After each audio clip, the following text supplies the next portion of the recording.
a map in Photoshop, but the thought of using complicated software makes you tinkle in your trousers, fear not. I will show you just how easy it is. So stay tuned, folks. So you went to make a map in Photoshop, opened up the software, and what beheld your eyes made you want to go take a nap instead. I get it, we've all been there. But I have some great news for you. 95% of what you see in Photoshop you can completely ignore. All you need to know are two tools and two concepts. And they are the exact same fundamentals used in almost every dedicated map making program out there. The first tool is the brush tool, found in your list of tools on the left hand side, or by simply hitting B on your keyboard. You are going to use the brush to stamp the canvas to create the landmass using the CG2A landform brushes. And by stamp, I mean you don't even have to paint. After that, you're going to use the brush to place your terrain formations like mountains and cliffs. It is as easy as a single click. We are not painting, we are just clicking to stamp.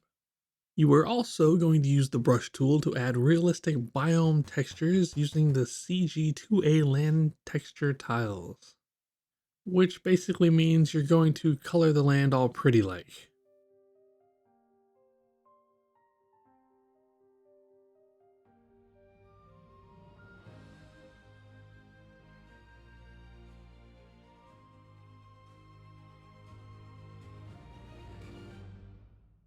The second tool you're going to use is the eraser, found in your list of tools on the left of the screen, or by simply hitting E as in elephant on your keyboard.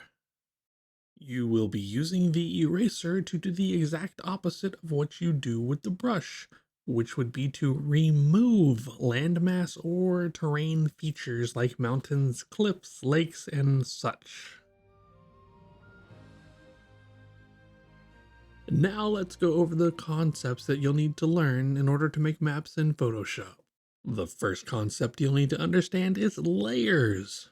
On the right side of your Photoshop, you will notice a panel with the tab called Layers. This is where your layers live.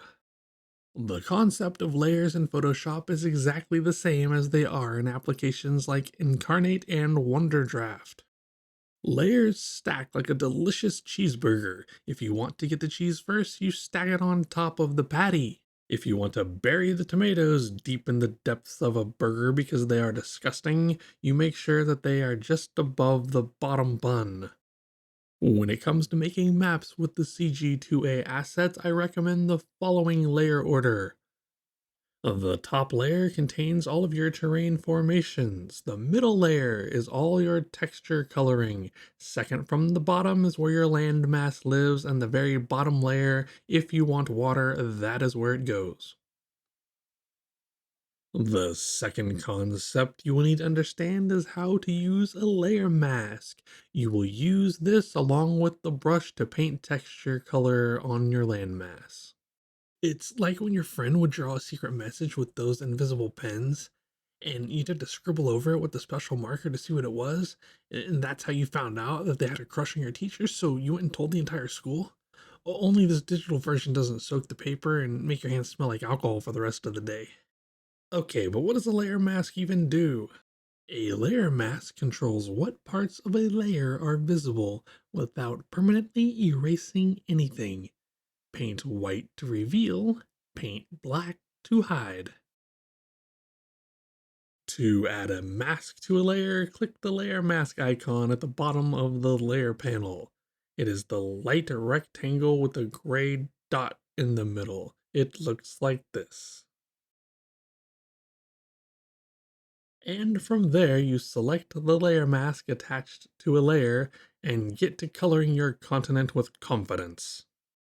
If you want a full in-depth guide on how to use layer masks, I have a video for that, so I will link it in the description below. So you want to see these tools and concepts in action live right now?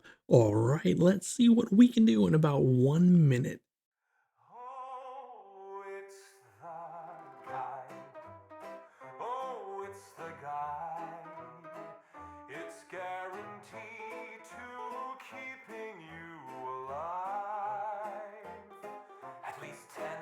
1% of 1/8 of half the time.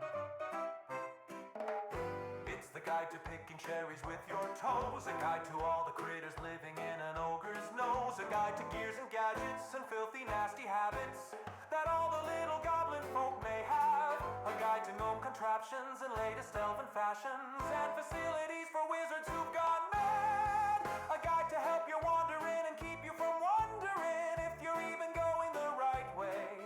If it's a mountain, you'll get over it, perhaps not wander off a cliff. The guide will never lead your feet astray. Oh, it may be somewhat counterfeit, perhaps a tad fraudulent, and definitely full of it. It's still the ultimately ultimate cartographer's guide to adventure.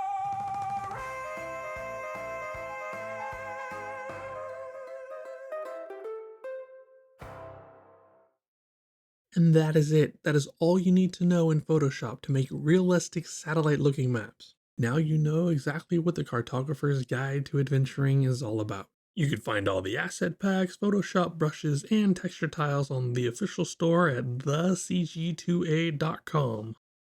We also run a map making workshop group on our Patreon. It is like a writer's group, but for cartography and map making. There are limited seats in this group, so if that is something you are interested in, just keep an eye out for available spots. If you have any questions or you just want to hang out with the community, feel free to join our Discord to discuss all things cartography and world building. If this video helped you out and you're a little less intimidated now by Photoshop, feel free to drop a like, subscribe, or leave a comment. So venture forth, friends, and grab a pen, a parchment, and make sure you map your journey along the way.